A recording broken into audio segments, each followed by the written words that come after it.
You may have heard somebody mention that they were healing core wounds. Core wounds are emotional wounds that can bring about pain that lasts an entire lifetime until they are dealt with to heal. These are not the little things. This is about as big as it can get. Since those early childhood experiences that bring about the core wounds significantly shape our beliefs about ourselves, others, and the world.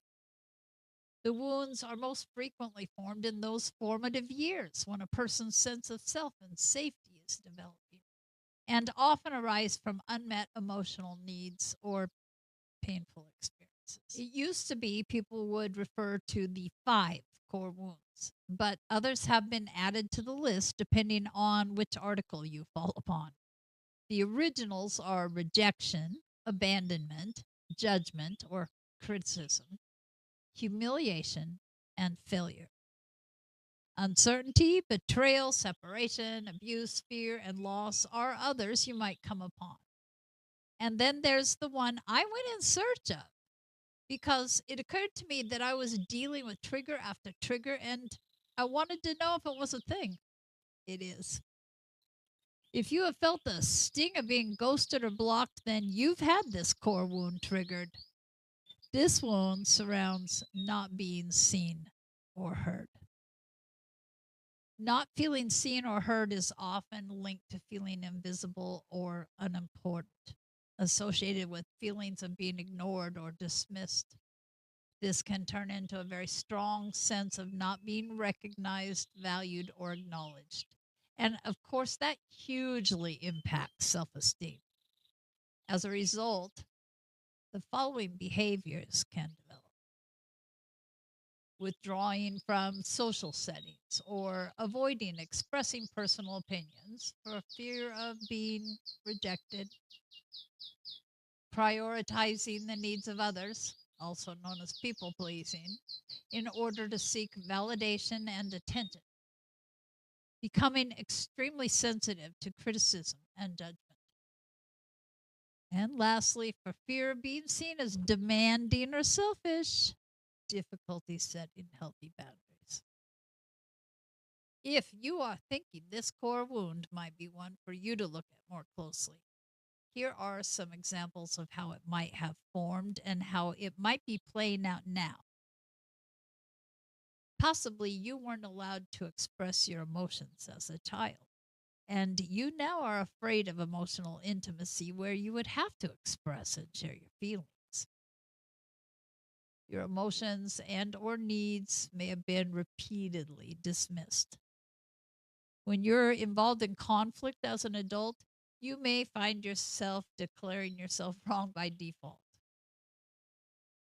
You may have denied your psychic gifts when you were young if you were ridiculed for experiences you shared. And you may be reluctant to share your gifts now with the world for fear of judgment or rejection. Your parents never listened to you when you were young, and to this day, people still don't seem to hear you. Your way of looking at things, your perspective, wasn't appreciated. You now usually just don't speak up.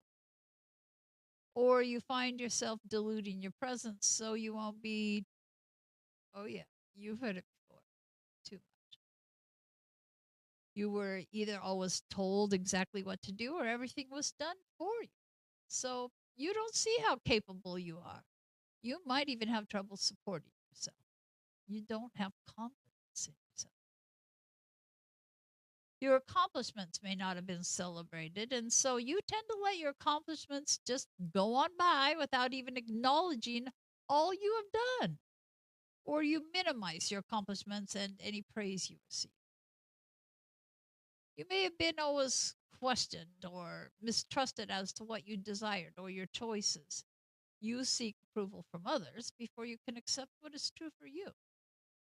You just can't believe it unless it comes out of someone else's. If we're still carrying this wound around, a simple misunderstanding can lead to hurt and defensiveness. And emotional vulnerability and intimacy is scary for sure if we can't trust we'll be heard and seen when we share our emotions and needs. We can keep ourselves small and make sure we stay in the background. We try not to rock the boat.